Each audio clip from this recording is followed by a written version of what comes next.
Hello, my name is Rich Howard, owner of Architectural Builder Supply. In this video is to bring you a closer look at the Bommer number 7802-633 horizontal spring pivot with jamb bracket in a light duty application that's hold open in a satin brass finish. So what I'm holding up here is the business end, the portion that gets mounted to the floor, has the spring, and does almost all the work of hanging the door. The 7802 specifically means a number of things for this Bommer horizontal double acting spring pivot. First of all, it means that it's hold open. It means that it's a non-adjustable spring. It means that it includes a jamb bracket, which I'll show you in a moment, and that it's light duty. So let's go over those things. It's light duty, meaning that this is for doors up to 3 foot wide and up to 35 pounds. If you have a door that's heavier than that, this is not the pivot for you. Feel free to reach out to us and we'll help you determine what you need. This is for doors from 1 3/8 to 1 3/4 thick. If your door is outside of that range, this is not the right item for you. Reach out to us, we'll help you resolve what you need. It is hold open. And how that is accomplished is that I can rotate this a certain amount in my hand, but being a spring, it's hard to get it all the way out. Anyway, as I rotate that, and if you can imagine, especially shown in this direction, if you could rotate that out to 85 degrees, this ridge, this feature of the machining here, it's like a bird's mouth, but the outside shoulder of it will be rested on this shoulder of the C-shaped material that's connected to the pivot itself. Okay, and you'll be able to get that, and it'll hold open at 85 degrees in both directions. It's a non-adjustable spring, if I've not already said that, so be sure that you've got the right door. I think I've already said that. Now, it includes a jamb bracket here, and the jamb bracket is specifically for attaching the body down to the plate, and then the entire plate would be attached to the jamb. Why you would use this would be you could have a flooring condition that you cannot drill into. Could be marble, terrazzo. It could just be tile in your home, and you don't want to take the chance of drilling into the tile and cracking it. That's a harder problem to solve. So a jamb bracket allows you to avoid the possible, damage, or maybe the impossible aspect of attaching something to the floor, or maybe it's just not permitted on the job, and getting it attached right to what is most likely the wood frame. The other constituent parts, so we went over the body, the jamb bracket. You're going to have what I call a heel plate, and that goes here to dress up the end of the preparation, like that. This works in concert with the 2 decorative face plates that are included. You need 2 of them because you got 2 faces to the door. Okay, and they would obviously install over the mechanism where you make the preparation, the routing for the machining in the door for the unit. The first third of this video will be talking about this unit, its constituent parts, what's included, what it is, and where it's used. The second 2/3 will be about installation. So these cover plates and the heel plate kind of all work like that. If I can get the other one up here, it's going to look like that. Okay, you get the concept of how that's going to look. Okay. You're also going to get, very importantly, the top pivot assembly, which is here, comprised of 2 parts: the header portion that has the spindle, and then the door portion, and that works in concert together like that. Okay. Finally, you're going to get all the screws that you need to attach everything. Bag of screws for the mechanical aspect of it. You're going to get screws for the jamb bracket. Then you're going to get another bag of screws, and those unfinished screws that are there are for holding the body onto the door where it's a concealed sort of mount. that concludes discussing the physical features of this. Where it's used is, where I see this installed, is in residential applications between a dining room and a kitchen. Homes built in the 1930s and 1940s, my great-grandparents' home had one of these installed, and it was in the late 1980s. It was the same one that was installed in 1941. And it worked just like the day it was put in, is the bottom line. And I've routinely seen these installed in those applications, and they literally, not literally, they figuratively last forever. Great quality product. You know, just to point out to you before we go further, you can see the Bommer logo there. Right above it, it says Made in USA, a fact that Bommer is quite proud of, as am I to represent them.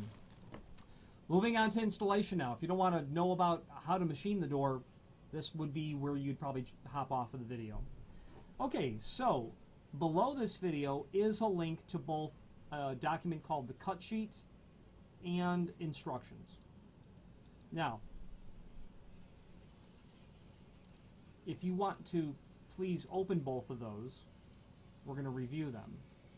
Now, the cut sheet shows everything important dimensionally about the 7802 item itself, the physical item. Shows everything important dimensionally about the preparation to the wood door as well. And it's the preparation to the wood door where the instructions come into play. You really need both documents to make the installation work. You don't. You can just use the installation instructions. They show everything. They're important dimensionally about it. However, looking at the cut sheet is nice because it will help you make an informed decision whether or not this is the right hardware for you. So, looking at the installation instructions exclusively at this point, let's go through the steps. Step one is a very important aspect to getting this hardware installed. Step one shows a radius to be applied to the pivot style of the door, meaning you've got to put a curve on the edge of the door. Think of the top row of tile in the bathroom. Well, that's called a bullnose. If you did a bullnose on both sides of the door, it becomes a radius. And you need to have that radius. You don't need to have the radius. You can work around it. But it would take an extreme set of circumstances to work around it. The radius allows, if my hand is the jamb and my fist is the square edge of the door, the radius allows a much tighter margin between the edge of the door and the jamb, because you need to have clearance for those hard outside edges of the door to clear. But when you radius them, you can get away with a very small margin between the edge of the door and the frame. Now they're showing it at 3/8 in the installation instructions.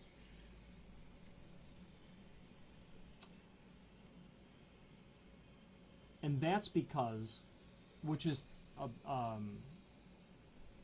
bit thicker than you really could get away with when you radius a door. But on the 7802 model, and I had to think that through for a moment, you have to allow for the fact that this is going to be surface mounted to the jamb. Probably not mortised, although if you have the ability to mortise it, that would be pretty slick as well, because you can tighten up that 3/8 of an inch that they call out on in step 2 down to a 1/4 inch. Okay, and that dimension I'm getting from the cut sheet on the left-hand side, about halfway down the page. It shows the jamb bracket mortised, and you can get a 1/4 inch clearance there, or 3/8 if it's surface mounted. Surface mounted is by far the most common. Now, talking about radiusing the door again. In a shop setting, as I've been involved in, you end up having tools and fixtures just for every job that you do. Radiusing the edge of a door is not only for this sort of hardware, it's for other types of hardware as well. Having those tools lying around makes sense at a certain point. So everything I'm about to say is based on the fact that I have had access to the fixtures and tooling for doing this. the way that I've gone about doing it, because this is, assuming that you're not going to use a CNC router for doing this, if you're going to use hand tools, I had a larger horsepower, like a horse and a half router, that I took the router base and cut a large hole into and left just enough room for the countersunk holes to hold the router base onto the bottom of the body, then I would have a very large roundover bit. So if you've got an 1.5 inch radius, I had a 3-inch roundover bit, okay, that would allow me to do specifically this job and do it very well, do it perfectly every time. The depth or the height of the router bit inside of the router would be set based on the thickness of the door that I was using. You're going to want to make sure that just the end of the router bit is going to come and exit just at the halfway point of your door. Assuming that we're primarily doing 1 3/4 doors, that's what it's pretty much always going to be set on. If I had an 1 3/8 door, I would want to change that dimension a little bit, or ideally use a different diameter bit. But for the purposes of this hardware, an 1.5 inch radius is perfect. So how I would go about doing that is I would have my work surface, my door would come down and be clamped down so it didn't move, and I would take my router and I would start at whatever end, from my perspective, the right end of the door, because of the rotation of the bit, obviously, and then take that and work it all the way down the stile of the door, and being very careful to exit without pushing in at all. You don't want to round over the bottom of the door. So you take that bit, and you only want to make 2 passes. The first one does pretty much all the work. It might be a little choppy, especially at the end.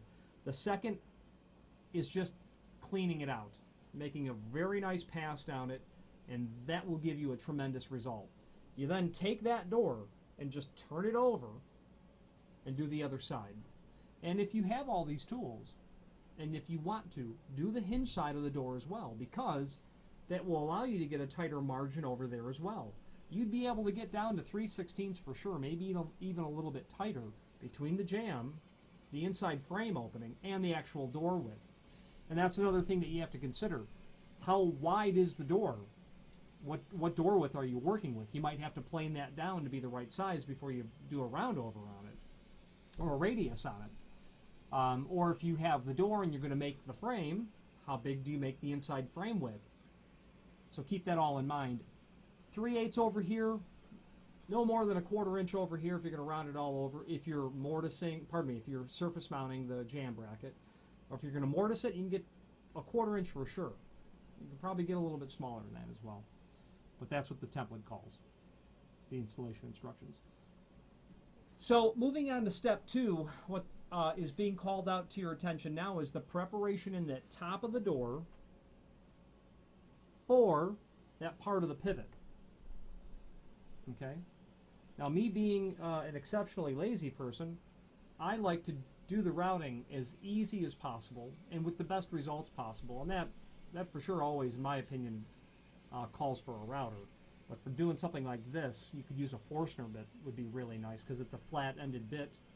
You can see that you're going to drill a 1-inch diameter in the top of the door, 5/32 deep. Okay?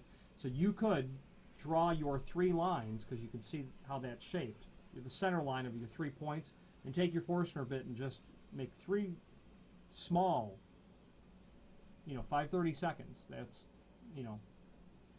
just heavy on 1/8 of an inch. That's how I've gone about doing that. Then, moving on further in step 3, most importantly, that middle dimension of where to drill your hole must be 1.5 inches off of the edge of the door. And again, that's based on surface mounting the jamb bracket.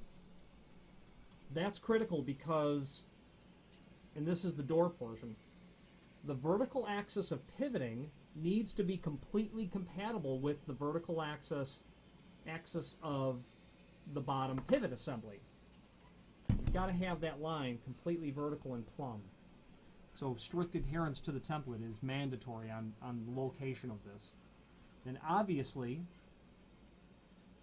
showing the header down below, same preparation, the header preparation, same preparation really for this, except that obviously in the top of the door, you've got to drill yourself a hole, as shown there, 5/8 deep, in the door for the spindle to go down into.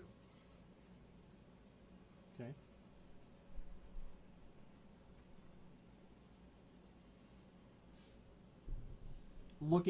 I'm reviewing the rest of step 2 to make sure I'm not forgetting anything. Yep, must be plumbing on the same center line. That's critical. Now, moving on to step 3. And if you have any questions on any of this, feel free to reach out to me. I've done this before, and I enjoy discussing it. So, step 3. It's a lot harder looking than it actually is. The bottom line is this. You've got to make the preparation in the bottom of the door for our business end of the assembly, the spring assembly, look like that picture. If you're going to do it a one-off situation, you know, some guys will start with a circular saw. I'm not a fan of that at all. I would simply use a router if I was going to do it. I would create myself a template that I would very carefully cut and then clamp that onto the door and use a 2-flute router bit. You know, you could certainly use a circular saw to get yourself started if you're doing it just a one-off job. But however you go about doing it, or if you've got a CNC router, then you're good to go.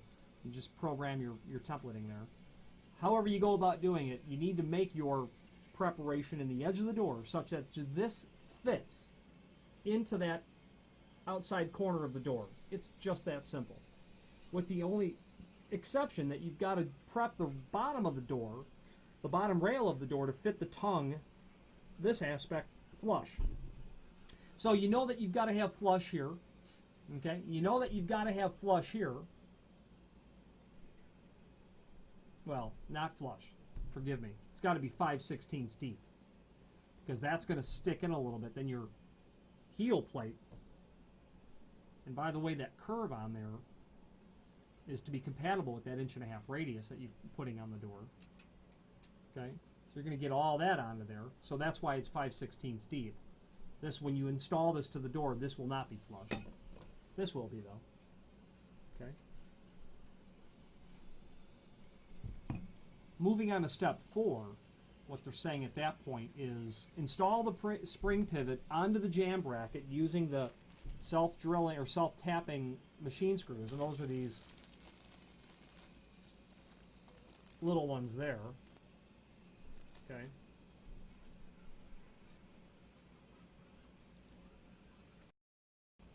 Okay. Install the spring pivot onto the jamb bracket using those screws that I was just showing you. And then the machine screw, as shown. Then, step 5, at this point you've got the top pivot installed onto everything. The header and the top of the door. Okay, you're going to get all of this with the jamb bracket, this whole assembly screwed to the bottom of the door. And then at that point, you're going to take the entire assembly and get these two pieces to communicate, and then tip the unit in. You're going to mark the floor, pardon me, you're going to mark the jamb where you need to pre-drill the holes, remove it, pre-drill your holes, repeat that process, and then attach the screws through the jamb bracket into the jamb. At that point, you're going to want to test for proper installation and make any adjustments necessary. If you've got the spring pivot of the door and the top pivot assembly and the spring pivot at the bottom plumb and on the same center line, you're in good shape. It's going to work perfectly. Step 6, that's pretty straightforward. Take your screws. Those are going to be your round head screws that are going to be included here, the smaller ones, and attach those to the door. Make sure you're pre-drilling everything. And that literally covers the installation aspect of everything. At least it does in terms of my ability to discuss it. The machining for this does take time because there are many parts involved. You've got to size the door, you've got to radius the door, you've got to machine the top, machine the bottom, attach the stuff. This is not a quick installation. However, this is an installation that once complete will give you in my experience, decades of use, reliable use. Bommer makes this item available in different variants. If you're not sure which variant you need in terms of door size and function, reach out to us or pull up the Bommer catalog, of which there's a link in our website, that will show you in the catalog this 7802 and its sister related products, so that you can make a really good decision which one's correct. Hold open is by far very common. Now, I'm not a fan of this being used in installations that are going to get a lot of use. A kitchen door in a restaurant, I don't think this is the right thing for that at all. I think you should have hydraulic control over a door like that, using a hydraulic floor closer or an overhead concealed hydraulic closer, etc. But the fact that this is a horizontal spring pivot is a really great idea, because you're getting the ground to do all the work of holding the door, rather than, you've got this resting on the ground, and the jamb bracket's kind of just keeping it in place. So from a mechanical perspective, it's a great sort of installation, versus, what I'm trying to say is, versus double acting spring hinges. This is a great option. Okay, so that wraps it up. Available in different colors, finishes, if I've not already said that. And Bommer, a fantastic company, great customer service, and again, made in USA. If you have any questions on the Bommer 7802-633, double acting horizontal spring pivot, or any other Bommer product, please feel free to reach out to us. Thank you.